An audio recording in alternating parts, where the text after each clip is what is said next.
Every single year, Car and Driver does something called a lightning lap over at Virginia International Raceway, and I think most of the times were awesome, and I think most of the pricing they use were absolutely backwards in terms of what is the greatest car to buy based on value. Most of it seemed to only take a look at MSRP value, which we both know in today's day and age is absolutely useless. So I went out there, and what I thought was gonna be about 30 minutes of research turned into 2 days, a complete spreadsheet, custom formulas to figure out what is the actual best car per value to buy in this list of cars that they put together for the lightning lap. Which, by the way, I'm Alex, AlexMartini with 2 underscores on Instagram. I called over 35 dealerships to get this information, so if you could, please subscribe and drop a comment, because giving out like my phone number and talking to people at dealerships gives me anxiety. It makes me very nervous, okay? So we're gonna go into this little lightning lap thing. We're gonna talk a little bit about what cars I think are best based on what they reviewed, and also talk to you about the dumbest I've ever heard in my entire life from dealerships, which include dealer markups, exclusive promos, and some dealerships just pretty much telling me to kick rocks because they don't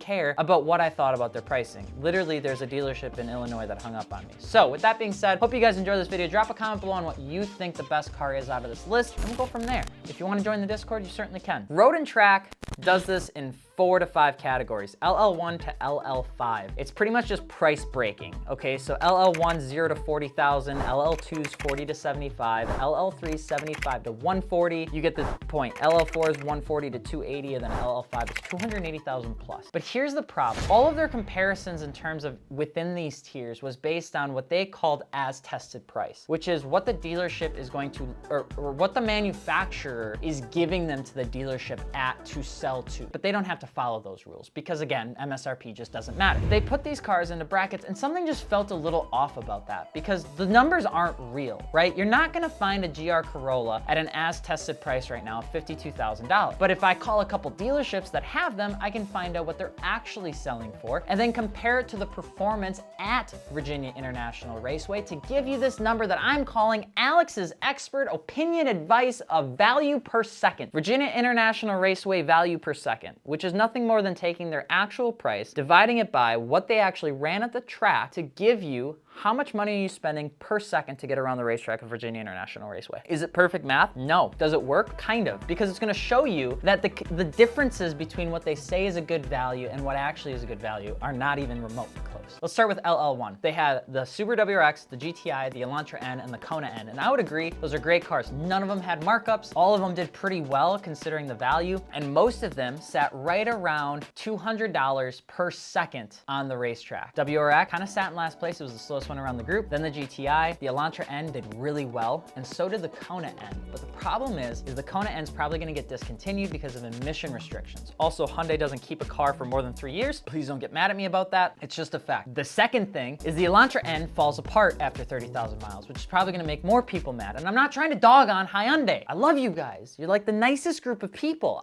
The cars fall apart. If you don't trust me, trust the people that drove it for 40,000 miles and literally told you that the cars fall apart after 40,000 miles.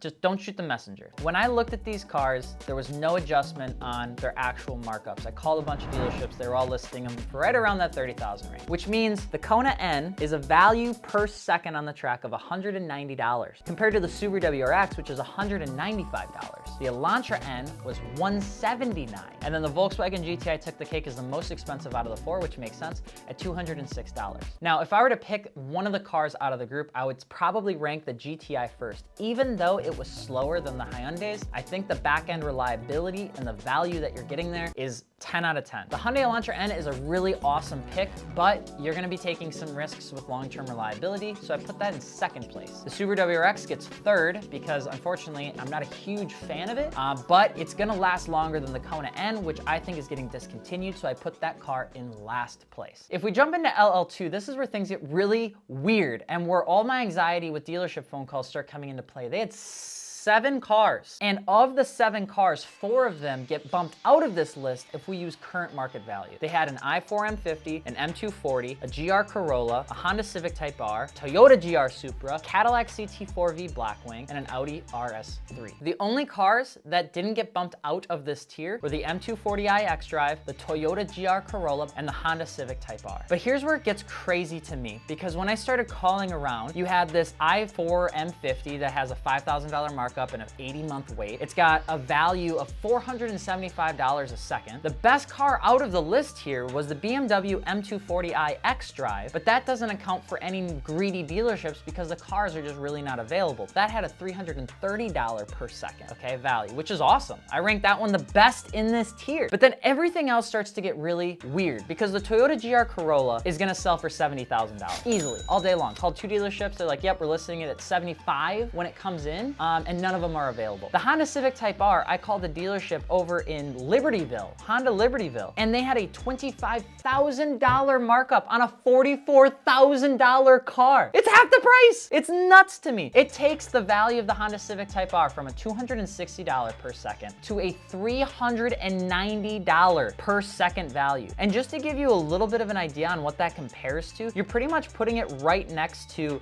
the Audi RS3. That's nuts because of the dealer markup. And sure, they're running good times. They're running like high twos. All these cars ran like 255s, 252s to 305s, okay? Civic Type R, ridiculous to be charging that much. The GR Supra, I marked up another $25,000 because when that Mark V launched, it had about $25,000 to $50,000 markup on the East and West Coast. Cadillac CT4 Blackwing, $15,000 markup that the dealership of Bowman Cadillac told me. $15,000 markup, but if I bought it today, it was only a $5,000 MSRP. Come on up. For $602 a second, you can get around Virginia International Raceway in a Blackwing. The RS3 did not have a markup, but it did have a dealer buyback. I'm rearranging this list. In last place is the Blackwing because it's $600 a second. It makes no sense. It had a 23% markup. It's ridiculous, okay? Then I'm putting the i4 M50 because you're just not gonna be able to buy it. Then after that, I put the Toyota GR Supra manual, but it's a 42% markup once you consider what the dealers are gonna be selling them for, which means it's $477 a second to actually own that car and go around Virginia International Raceway. Honda Civic Type R beats out the Supra, but barely, because even with the insane markup, it's still $390.63 compared to $477 from the Supra, which means you can get around a track in a nice little front-wheel drive car faster than a GR Corolla. And that seems pretty sick to me. Third place goes to the Audi RS3. Second place does still go to the Toyota GR Corolla because even with the markup, it is a really fast car and it's a Toyota, it's reliable, it's gonna do really well. I think it's gonna do substantially better than the Super Manual because the Super Manual is gonna have a crazy markup and it's gonna stay crazy. Once the GR Corollas get out of the market, you're just never gonna hear them like talked about again. First place in this tier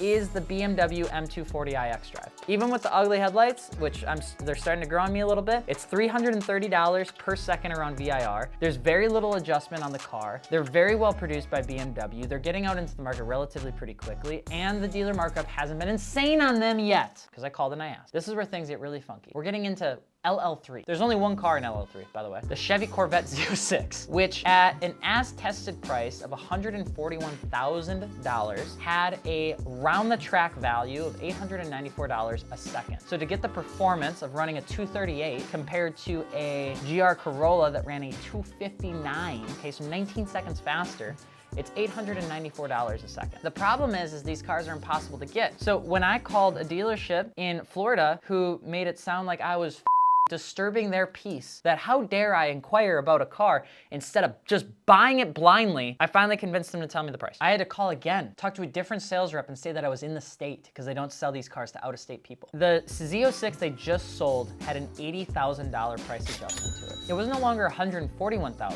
it was $221,000 for this Corvette. That makes the value of this car going around the track $1,335 per second. That makes it more expensive than a BMW M4 CSL. It makes it more expensive than the Mercedes AMG SL63 that they put up next to it. The pricing ranges that they put on these cars, once you get past like the 4 budget ones, are completely f***ed up. You're buying these cars for like $80,000 to $180,000, and the range is so wide for such minute performance differences. And then finally, the dealerships that gave me the most shit was the ones in LL4 because they could hear me, they could smell my poorness. But doesn't matter, still called, still convinced them to give me information that they didn't want to give me. The Mercedes AMG SL63 ran a 252. They didn't want to tell me a price, but the best part is when they put me on hold, the very first thing they talked about was that if I have a collections with Laguna Niguel dealership, to give them a call at a different number.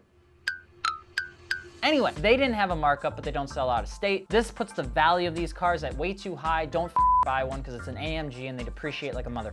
Jumping into the last three cars that I thought were very exciting, we had the BMW M4 CSL, the Lamborghini Huracan Technica, and the last one, the Porsche 718 Cayman GT4 RS. Now, the M4 had a per second value of $868, making it the most affordable one out of the bunch. The Lamborghini had a second value of $2,090, and the Porsche 718 Cayman GT4 RS had $1,164.95 before adjustment. Once adjusted, the M4 CSL is going for a very, very minute price increase of $50,000, so that makes it a $200,000 car, making the value $1,100 a second. It's still not the worst, and it's got pretty decent fast times, but it's an M4. The Lamborghini Huracan Technica, they didn't want to tell me. I kind of had to pull it out of them. They said high fives figures is what they estimate, and you have to be on a list, and they're not selling it to anybody in the public. So I just put a $60,000 markup on that bad boy, which makes it $2,400 a second. The Porsche 718 Cayman GT4 RS is going for a